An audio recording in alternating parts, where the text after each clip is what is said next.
Le chapitre 1122 marque pour la première fois l'apparition de Joy Boy, la révélation de son acquis, de son lien avec Emmett, mais surtout sa silhouette. Le garçon joyeux se dévoile dans un flashback de 800 ans qui se situerait d'après moi à Laftel, lieu où repose son dernier trésor. Sur une structure ressemblant à un poneglyphe, qui serait le poneglyphe révélant le dernier morceau de l'histoire lu par Roger et l'ayant poussé à rire aux larmes, le premier pirate des mers prévoit son plan qui se déroulera dans 8 siècles. Bienvenue à vous les bros dans cette review qui sera, vous l'aurez compris, quasiment entièrement dédiée à Joy Boy. J'espère qu'elle vous plaira. Prenez de quoi boire, prenez de quoi manger, installez-vous confortablement et embarquez avec moi pour de longues minutes de théorie et d'analyse. Avant cela, là maintenant, dites-moi quand, d'après vous, Joy Boy apparaîtra réellement dans le manga. Donnez-moi une date, un chapitre, un lieu, peu importe. Je suis curieux de voir à quel point la fin du manga semble proche ou non pour vous. Et effectivement, n'oubliez pas de laisser le petit like à cette vidéo si elle vous plaît et abonnez-vous également car la semaine prochaine, nouvelle grosse vidéo. Enfin, cette fois-ci, pas le choix, elle sort. Voilà, je vous laisse profiter comme il se doit de cette review.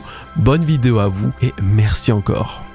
On commence ce chapitre avec une note un petit peu plus triste que d'habitude, ou du moins plus mélancolique, puisque Oda rend aujourd'hui hommage à Koei Horikoshi et son œuvre My Hero Academia qui vient tout juste de prendre fin après 10 années de parution. Pour cette occasion, il a donc redessiné à sa manière le smoker que ce même Horikoshi lui avait envoyé en 2002 dans la galerie d'art d'Usopp du tome 23. Et oui, le papa de My Hero était déjà un grand fan de One Piece. Une belle façon de boucler la boucle pour ces deux génies et on ne peut que souhaiter le meilleur des repos à Horikoshi après tant d'années de travail et de sacrifice. Le chapitre commence encore une fois sur la réaction des gens. C'est bon, on sait que tout le monde est choc-barre de baiser, flemme de toujours le répéter. Cette fois-ci, c'est Kobe qui réapparaît à l'hôpital en repensant à sa première rencontre avec Luffy et le rêve de ce dernier de devenir le seigneur des pirates. La bataille de la ruche semble l'avoir bien matrixé comme il faut puisque plus que jamais, Kobe est déterminé à mettre un stop au rêve de Luffy qui est, je vous le rappelle au cas où vous l'avez oublié, de régner sur les mers. Alors, deux choses m'ont fait un petit peu cogiter dans ce passage. Déjà, Kobe frérot, je t'adore vraiment, hein. T'as sûrement l'un des meilleurs glow-up de tout One Piece, mais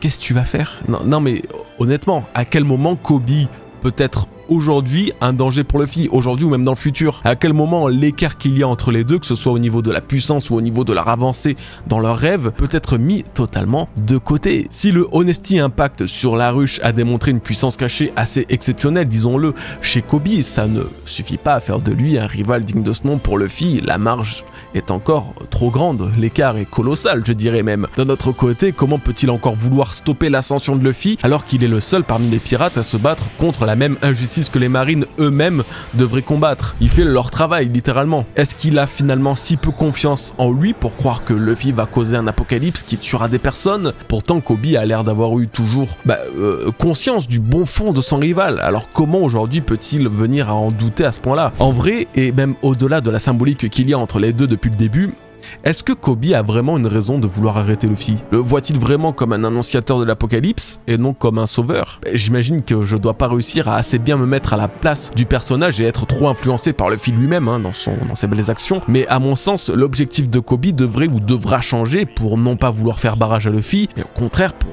davantage l'aider à sauver le monde. S'il y a bien quelqu'un qui se rapproche le plus de la justice de la marine, la vraie justice, c'est Luffy carrément. Et puis tiens, justement la deuxième chose qui m'interpelle, admettons que grâce à un coup du destin ou du scénario comme vous voulez, Kobe ou un autre arrive bel et bien à stopper Luffy dans son rêve de devenir le roi des pirates. Au final, est-ce que c'est si grave que ça? Parce que nous avons appris au chapitre 1060 que le vrai rêve de Luffy, celui donc originel, limite, n'était non pas d'être roi des pirates, mais bien autre chose. La liberté et le statut de roi des pirates aideraient apparemment à la réalisation de ce rêve, oui, mais n'en reste pas moins qu'une étape qui pourrait peut-être être pas si obligatoire que ça. Alors peut-être que oui, Luffy ne sera jamais roi des pirates, même si ça paraît fou et inconcevable, mais parviennent toutefois à réaliser son rêve qui est encore aujourd'hui secret, et ça, personne ne pourra l'en empêcher. Mais ouais, force dans tes projets, Kobe, on n'est pas du tout ensemble, mais force quand même.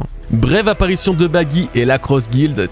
Franchement, Baggy, toujours les mots justes, toujours au top. C'est lui qui a la véritable essence du One Piece. Il ne considère pas que c'est son monde, mais c'est leur monde à lui et son équipage, à tous. Il est dans le partage, il est totalement dans la hype, il est exceptionnel comme d'habitude. Vous savez d'ailleurs que depuis la Cross Guild, je vois encore plus de grandeur en Baggy qu'en Mihawk ou Crocodile. Je vous parle pas de puissance du tout, mais je parle de charisme, de carrure, de volonté, je sais pas, il est grand. Voilà, en tout cas je le considère bien plus que tous les autres, hein. Et d'ailleurs aucun discours n'a été plus marquant, peut-être même parmi les empereurs, que celui de Baggy au chapitre 1082. Personne ne galvanise autant ses troupes que lui, il tient bien ça de son capitaine, de Roger, lui qui en quelques mots est parvenu à lancer une grande vague de piraterie. Baggy n'a besoin que d'une poignée de secondes pour ranimer la flamme de ses compères. C'est vraiment un héritier de fou, Shanks et lui doivent vraiment rendre fier leur capitaine de là où il est, c'est évident. On retrouve enfin Barbe Noire en contact avec Devon et Van Augur qui sont sur le chemin du retour avec Mr. Caribou à bord. Alors la semaine dernière, je vous disais que Barbe Noire n'était pas apparu durant le discours de Vegapunk et que c'était assez suspect, mais baliverne, erreur de ma part, j'avais totalement oublié qu'il avait bien passé une tête au chapitre 1117 quand Vegapunk s'adressait au dit. Mes excuses, j'avais vraiment zappé. En même temps, on voit tellement de monde, frère, aussi, c'est abusé. Quoi qu'il en soit, Teach découvre que son équipage lui ramène une certaine personne capable de lui faire profiter de grands secrets du monde. Vous le savez très bien, Caribou a connaissance de l'emplacement de deux armes antiques, celle de Pluton et Poséidon. Comble de l'ironie, ça tombe vraiment bien, le message de Vegapunk concernait en grande partie l'utilisation de ces armes et de leur possible utilité pour atteindre le One Piece. Le timing est franchement assez ouf. Alors ça va être assez basique, mais j'ai vraiment beaucoup aimé la prudence et la réflexion de Teach et son équipage, capable de tuer Caribou si jamais il est pas intéressant, mais lui laissant quand même la vie sauve, le temps de savoir s'il est vraiment fiable et si ses infos sont intéressantes. Comme d'hab, ils savent faire les vrais pirates. J'aime bien. En vrai, j'ai pas spécialement envie d'épiloguer sur eux puisqu'on a déjà eu largement le temps d'en parler par le passé, notamment sur le plan de Barbe Noire qui serait de se rendre sur Wano Kuni pour récupérer Pluton en ouvrant les frontières du pays grâce à son Gura Gura no Mi, le fruit des tremblements. Pour l'heure, je ne sais donc pas si Teach va exécuter Caribou, mais il est évident que ces nouvelles informations feront pencher la balance pour Teach et le pousseront à agir très prochainement pour récupérer les armes capables de détruire le monde et peut-être de le hisser au titre de roi des pirates aux dépens de Luffy. Sans plus attendre, nous retournons à Egghead où le plus épique du chapitre se déroulera sans l'ombre d'un doute. Ça y est, le Denden Moshi émetteur a été détruit. Les dernières paroles de Vegapunk dans son grand message seront alors... Et voici la vérité, Joy Boy, il nous laisse sur un terrible suspense qui sera finalement très vite oublié puisque la fin de ce chapitre sera justement entièrement dédiée à Joy Boy et à Emmett. Alors, avant d'aller aussi loin, revenons aux origines de ce flashback qui est Emmett lui-même. Le Gorosei est toujours aux trousses de Luffy et des géants. Vénus s'est régénérée sans surprise, Saturne est en train de le faire également, sans surprise non plus. Quant à Jupiter et Saturne, ils ont atteint une telle taille qu'on se demande encore comment ils tiennent sur une île. C'est n'importe quoi, même, carrément. Comment contrer ces créatures monstrueuses prêtes à détruire les navires? Eh bien, Emmett a sa petite idée et utilise l'atout caché qu'il a précédemment mentionné. En tirant sur une petite corde placée dans son corps, Emmett déclenche et libère un torrent de haki absolument phénoménal et encore jamais vu à présent, s'étendant sur toute l'île mais aussi sur les mers environnantes d'Egghead. Ce haki aura un effet bien particulier sur le Gorosei qui se retrouvera particulièrement sensible en perdant leur transformation et dans le cas de Vénus, Jupiter et Mercure, retourneront instantanément sur Marie-Joise. Seul Saturne reste, ne pouvant ainsi percevoir les cris d'Imu à genoux, reconnaissant l'aura de Joy Boy. Car oui, mesdames et messieurs, l'ultimatum d'Emmett était la libération du haki des rois de Joy Boy qu'il avait scellé dans son corps à l'utilisation unique, qui est peut-être la seule forme de puissance capable de combattre l'immortalité des doyens. Grâce à l'aide du premier pirate, Luffy peut aujourd'hui s'échapper sans savoir que celui qui l'a aidé est également l'ancien détenteur de son fruit. Je crois que c'est le scénario le plus fanboyesque qu'on ait jamais pu imaginer dans One Piece. Le haki scellé de Joy Boy, mais même moi j'aurais jamais osé le théoriser, et pourtant, Oda nous prouve qu'on ne sait strictement rien de son œuvre et il a parfaitement raison. Vous aurez donc bien compris qu'on va avoir des tonnes de points à aborder encore une fois. Je ne sais même pas par lequel commencer, mais en tout cas je peux vous demander quelque chose, c'est d'exploser à coups de haki des rois évidemment pour rester dans le thème, les likes sur cette vidéo pour m'aider et me soutenir, merci les bros. Et finalement, il s'est passé quoi dans ce chapitre de fou? Commençons par le haki de Joy Boy. On va se gêner, tiens. On va voir son utilisation, on va voir comment il a pu le sceller dans le corps d'Emmett et également les effets que ça a eu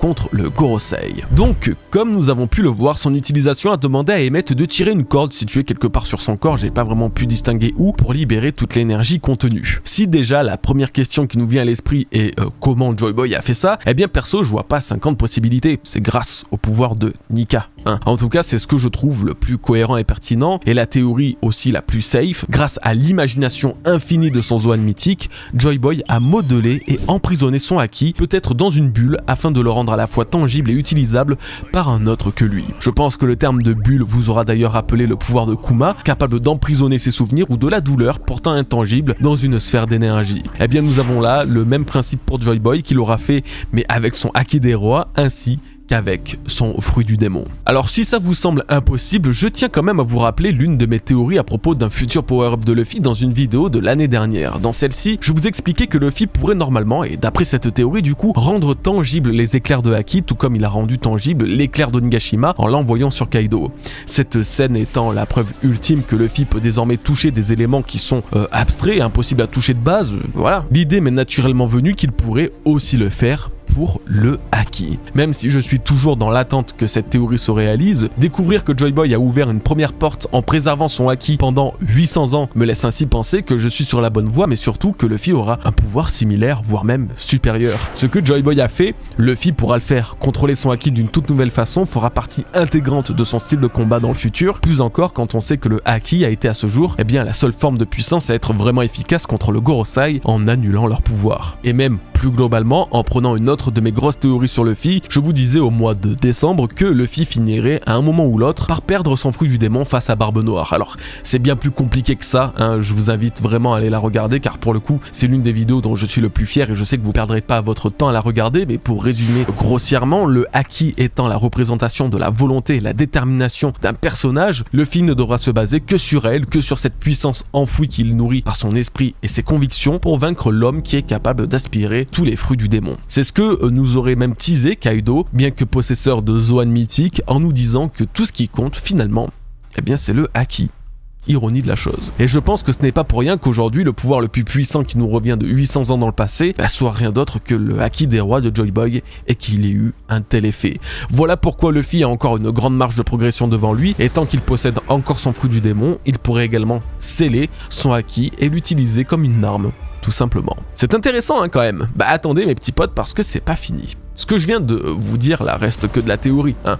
Peu importe la manière dont je vous le présente, les mots que j'emploie, ça reste une théorie. Il y a encore une autre de mes théories, et promis après j'arrête avec mes anciennes refs, hein, c'est la dernière où j'en parle, c'est celle du Haki et de la malédiction des sabres. Encore une fois, pour résumer, les lames maudites, les malédictions, les lames noires, tout ça serait créé ou déclenché par le Haki. Maintenant, admettons que tout ce que j'ai pu vous dire précédemment se trouve être totalement faux, et que Joy-Boy n'a pas compressé son Haki grâce à son fruit du démon, alors il existe une possibilité pour que la création d'une sphère de Haki soit simplement possible par tous ceux maîtrisant assez leur pouvoir, fruit du démon ou non.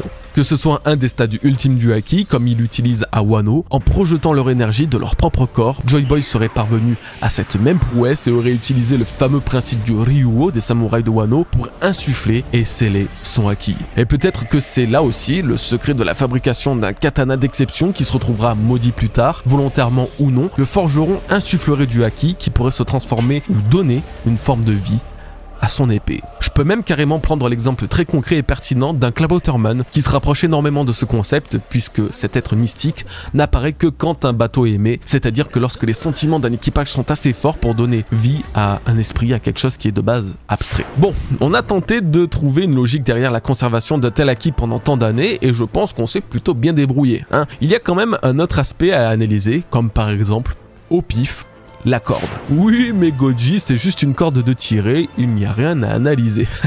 Non, et je vais simplement vous le faire comprendre. La corde nouée qui se dénoue et produit un événement, ça vous dit rien? Pourtant, ça existe dans One Piece.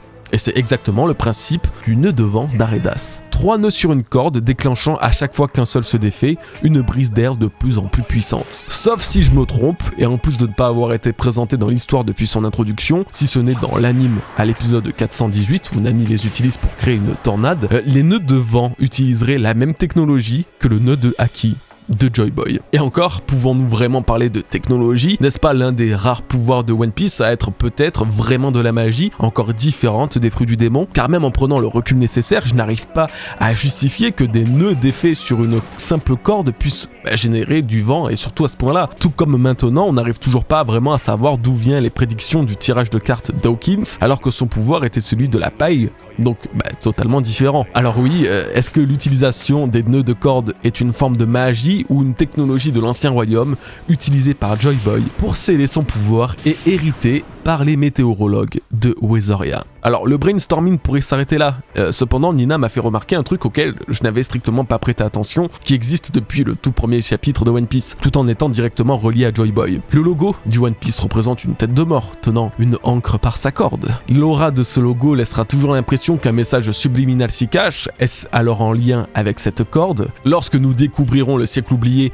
allons-nous apprendre que ce simple cordage à la con a une vraie place dans l'histoire? En fait, j'ai même pas vraiment envie d'imaginer une théorie autour. Pour le coup, je trouve ça encore plus évocateur de juste mettre en évidence l'un des symboles les plus connus de One Piece indirectement avec ce dispositif mis en place par Joy Boy lui-même avant sa mort. On a vu le haki, on va voir très bientôt les effets que ça a eu sur le Gorosei, vous inquiétez pas, on a vu la petite corde pour déclencher le tout. Maintenant, parlons d'un autre aspect, celui du réceptacle. C'est un sujet un petit peu différent de celui abordé précédemment. En effet, découvrir que Joy Boy a scellé son haki dans Emmet m'a donné, je ne sais pas pourquoi, une étrange sensation de déjà-vu. Avec le Mother Flame, par exemple, mettre une source d'énergie aussi forte dans un réceptacle métallique, c'est grossièrement le principe du réacteur à fusion et la flamme produisant une énergie nucléaire créée par Vegapunk. Alors, est-ce qu'il y a un lien? Encore une fois, je ne pense pas, mais vu les nombreuses similitudes, je trouve ça intéressant de relever ces points. L'autre chose qui m'a donc intéressé est que si Joy Boy peut vraiment sceller son pouvoir, ou même un autre dans ses réceptacles, eh bien alors, qui nous dit que le chapeau de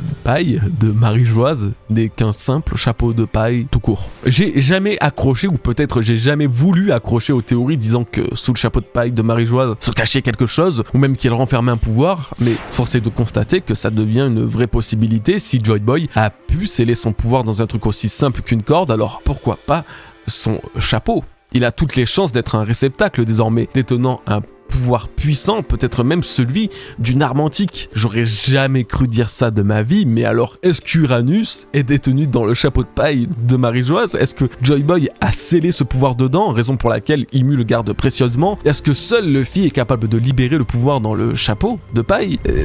Franchement, c'est dur. C'est dur de se projeter, encore plus dur à accepter, parce que pour le coup, c'est pas du tout une idée qui me passionne. Ouais, désolé, les théories ne sont pas faites que pour être aimées, ni par vous ni par moi. On peut y trouver des désaccords et pourtant trouver une espèce de cohérence derrière. Ceci dit, donnez-moi votre avis là-dessus et si vous pensez vous aussi que le chapeau de paille de Marie-Joise, suite à ce chapitre, pourrait cacher un pouvoir, littéralement antique. On a parlé de tout. C'est bon, concernant le haki de Joy Boy, une seule chose manque, et c'est l'effet et la puissance qu'il a dégagé face au doyen et même face à Imu. Concernant sa puissance, ça va aller très vite, mais c'est indéniablement la plus grande démonstration de haki déchaînant vents et marées, rendant la chose encore plus impressionnante quand on sait qu'il attend là-dedans depuis 800 ans. Joy Boy lui-même dit avoir mis son max là-dedans, la question est de savoir si la puissance s'est atténuée avec le temps, ou si elle est telle qu'elle était autrefois. Je penche pour la première option, nous avons bien là la vraie puissance de Joy Boy. Alors j'avoue que j'aurais bien voulu avoir une petite séparation dans les nuages comme si deux Yonko s'affrontaient, mais bon, on va pas trop en demander non plus les gars, ça va aller. Encore une fois, deux choses vont sauter aux yeux, le Gorosei réagit directement à ce haki en étant retéléporté à Marie-Joise et Imu hurle de nerfs ou de douleur. Concernant le Gorosei, il y a deux précisions à ajouter, Mars était déjà présent dans la salle attendant les autres doyens, tandis que Saturne lui est resté sur place. On peut comprendre simplement que vu qu'il a utilisé la voie marine pour s'y rendre de lui-même, il n'avait strictement aucune raison d'être renvoyé là-bas, contrairement aux autres qui ont été invoqué. La présence de Mars, quant à elle, reste assez étrange si je dois être honnête avec vous. Est-il retourné sur Marie-Joise car l'attaque combinée avec Luffy l'a propulsé trop loin de les autres? L'a-t-il été à cause de la combinaison de haki trop puissant qui a eu un effet similaire à celui de Joy Boy mais juste sur lui du coup? Franchement, là j'arrive pas à savoir et bien sûr, comme d'hab avec Oda, soit t'essayes de deviner comme tu peux et comme un con avec zéro indice explication, soit tu attends bien sagement 2 à 3 ans avant d'avoir un début de réponse. Dites-moi ce que vous en pensez, mais pour le coup, j'ai pas vraiment d'idée précise là-dessus. Parlons d'Imu, car grâce à elle, on pourrait avoir pour la première fois de la vidéo un petit peu de concret, ça nous ferait pas de mal, putain de merde, j'ai l'impression d'avancer dans le noir mort totale depuis le début de cette review, j'en ai ras le cul. Alors qu'est-ce que nous apprendrait Imu du coup? Eh bien déjà elle nous confirme vraiment qu'elle a vécu à l'époque de Joy Boy et l'a rencontré. Je pense que le fait qu'elle ait reconnu son acquis est la preuve ultime, on peut faire difficilement plus convaincant. Imu était bien ennemi ou allié, on ne sait pas encore, de Joy Boy, elle vivait à son époque et l'a connu, a connu son acquis et l'a reconnu encore aujourd'hui. Maintenant sa réaction laisse transcrire plusieurs choses, on peut y voir de la haine ou même de la douleur, voire les deux, et on pourrait très facilement justifier de toute façon ces deux émotions. Elle pourrait être en colère de savoir que Joy Boy, même 800 ans après sa mort, est toujours là, a toujours un coup d'avance sur elle, que même 8 siècles plus tard, il parvient encore à la contrer, à la combattre, et ce, sans être là. Elle pourrait aussi être en colère de savoir que le plan du garçon joyeux se déroule sans accroc. On parle beaucoup du haki des rois de Joy Boy dans ce chapitre, mais qu'en est-il de son haki de l'observation, le même qui lui a permis de voir 800 ans dans le futur et d'anticiper le retour de Luffy et sa rencontre avec Emmett. Imaginez la frustration qu'Imu doit avoir de savoir que tout ce qu'a prévu Joy Boy avant de mourir continue de se réaliser et donc que la fin du gouvernement arrive peut-être bientôt. Non, ça doit être horrible. Moi aussi je serais à genoux, comme elle est actuellement. Donc ok, c'est possiblement et probablement même de la colère que ressent Imu. Oui, parce que tu sais, maintenant on est des psychologues, bref. Cependant, elle peut ressentir de la douleur et cette douleur viendrait des doyens. On est toujours dans le grand questionnement de savoir si oui ou non les doyens sont réels et si oui ou non ils ont été créés par Imu comme entité démoniaque, n'est-ce pas? Voilà, ça fait 1 an qu'on se pose la question. Eh bien, nous aurions aujourd'hui un nouvel axe de réflexion en découvrant Imu endolori après que le haki de Joy Boy ait repoussé ses 4 doyens. Ce n'est pas tant eux qui ont pris des dégâts, chose d'ailleurs assez étonnante alors qu'ils étaient vraiment en première loge, mais la source de leur énergie, leur mère créatrice qui alimente leur vie par la sienne, Imu. En plus de nous mettre sur la voie que le haki est bel et bien la solution pour vaincre le Gorosei, et peut-être même Imu qui serait autant invincible que ces derniers, les prochains power-up des protagonistes se concentrera sur la vraie puissance de leur haki, sa vraie nature. Qu'ils contrôle les différents acquis existants est parfait, mais maintenant faut-il peut-être améliorer la grandeur de cette puissance, améliorer sa pureté, améliorer son intensité, en bref, atteindre le niveau et la réputation de personnages comme Shanks, le tueur de haki d'observation, combinant à la fois un haki de l'observation d'une grande précision, un haki de l'armement rivalisant avec n'importe qui, ou un haki des rois que même l'équipage d'un empereur ne peut s'empêcher de reconnaître. En tout cas, et comme j'en ai le sentiment depuis Onigashima, le grand défi sera maintenant de perfectionner le haki et même d'en comprendre ses origines. Si Imu est bien la créatrice des démons du Gorosei comme théorisé depuis le chapitre 1085 ou même le 1095, alors aucun fruit du démon ne pourra les contrer. Seul le pouvoir qui parvient à contrer les utilisateurs de ces fruits sera nécessaire et le haki de Joy Boy nous l'a bien prouvé. Aujourd'hui, pour vaincre les 5 doyens, il faudra peut-être d'abord vaincre Imu. Voilà donc ma petite analyse sur ce sujet, sur le sujet du haki de Joy Boy et de tout ce qu'il a déclenché finalement. Vous aurez remarqué que j'ai essayé d'être le plus concis possible tout en vous donnant toutes les idées qui me paraissaient les plus probables et intéressantes, en espérant que ça vous ait plu et que vous y voyez peut-être un petit peu plus clair. Maintenant, on met de côté tout l'aspect puissance et combat et on va parler de flashback entre Emmett et Joy Boy et tout ce qu'il signifie. Dans cette ultime scène de ce chapitre, le flashback du siècle oublié et Joy Boy apparaissent pour la toute première fois. Jamais nous n'avons été aussi proches de la vérité. Voilà, là jamais. C'est comme ça toutes les semaines, mais là, vraiment jamais. Pour résumer, nous avons une sorte de suite aux pensées d'Emmett du chapitre 1119 lorsque les paroles de Joy Boy résonnent dans sa tête. Cette fois, nous découvrons que Joy Boy a donc scellé son plus puissant haki en lui, qu'il pourra déclencher en tirant une corde uniquement lorsqu'il sera en danger mortel ou que quelqu'un qu'il veut sauver soit lui aussi en danger. De ce fait, et même depuis le passé, Joy Boy viendra l'aider. Tous les deux ont tenu leur promesse, Emmett a survécu tout ce temps pour l'utiliser le moment venu et Joy Boy lui a aidé son vieil ami, même 800 ans après sa mort. On peut critiquer Oda autant qu'on veut sur plusieurs aspects de One Piece. Je suis très sérieux là-dessus, je suis totalement d'accord. On peut ne pas aimer One Piece pour diverses raisons. C'est une œuvre qui a certains défauts, mais jamais, au grand jamais, un flashback en 1122 chapitres ne m'a déçu et c'est encore le cas aujourd'hui. Ça n'a duré que quelques cases, les dessins n'étaient pas des plus incroyables et pourtant tout était parfait. J'ai même ressenti une intensité dans les paroles totalement différente de tout ce qu'Oda a pu écrire par le passé. Je pense que les émotions qu'il a dû ressentir en dessinant le pirate à l'origine de toute son œuvre étaient contagieuses. Vraiment. Non, ça fait du bien de le dire. Je critique de toute façon jamais One Piece parce que c'est très compliqué de critiquer One Piece et de dire des choses qu'on n'aime pas. Mais là, j'ai juste trouvé ça beau et doux à la fois. Et il a encore réussi en seulement quelques chapitres d'échange avec lui à me faire attacher à Emmett, qui était terriblement émouvant dans ce flashback. J'arrête, sinon on va tous y aller, on va décortiquer cette fin de chapitre. C'est une bonne idée, je pense. Avant de parler de Joy Boy lui-même, on va s'attarder quelques secondes sur l'environnement dans lequel il se trouve. Je vais pas y aller par 4 chemins.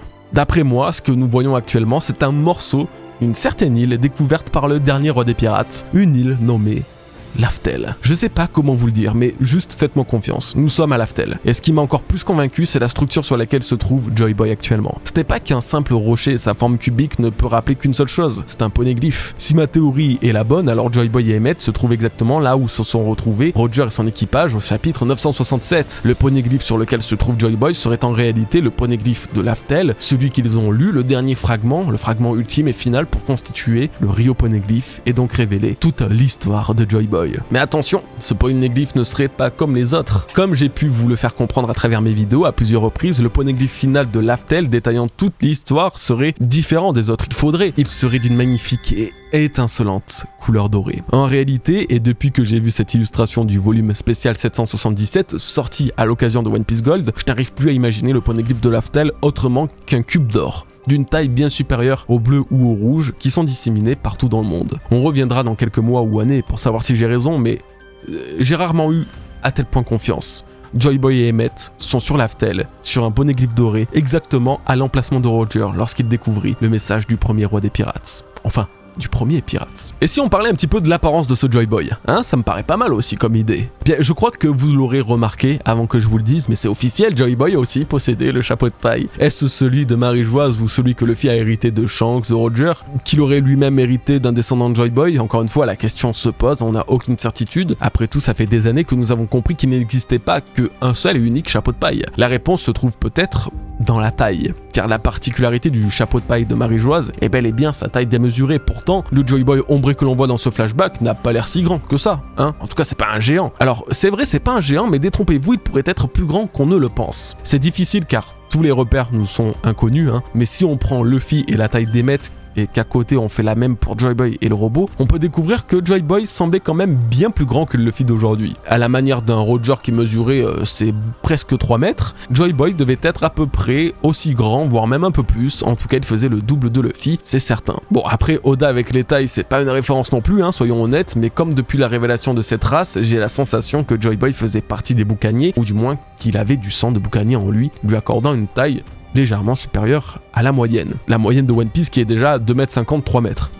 En tout cas, ce qu'avait Joy Boy, à n'en pas douter, c'est une jambe de bois et un crochet à la place de la main droite. Notez la transition absolument parfaite. Et oui, le premier pirate était aussi le vrai pirate par excellence, incarnant tous les stéréotypes que l'on peut imaginer. Il ne manque plus que le perroquet, et c'est bon, on coche toutes les cases. Et no fake, par contre, un perroquet qui serait l'équivalent de son chopper, moi je veux voir ça dans son flashback, hein, je signe direct. Au-delà de l'aspect badass que ça doit avoir, ça laisse surtout imaginer que Joy Boy a subi une ou plusieurs graves blessures de tout son côté droit, blessant donc sa jambe, son bras, mais aussi et peut-être son œil. Ouais, depuis des mois, des années que vous réclamez l'apparition du pirate au cache-œil censé apparaître à la fin de One Piece, comme Oda l'aurait teasé, eh bien, est-ce que ça ne serait pas lui finalement? Son œil droit aurait aussi été emporté, blessé, tout comme le reste de son corps, lors d'un terrible affrontement avec le plus grand rival de son époque. Ça pourrait être immu, évidemment, ses attaques sur Sabo et Cobra témoignaient de dégâts dévastateurs, mais quoi qu'il en soit, ces cicatrices témoignent de nombreux combats à la hauteur du haki délirant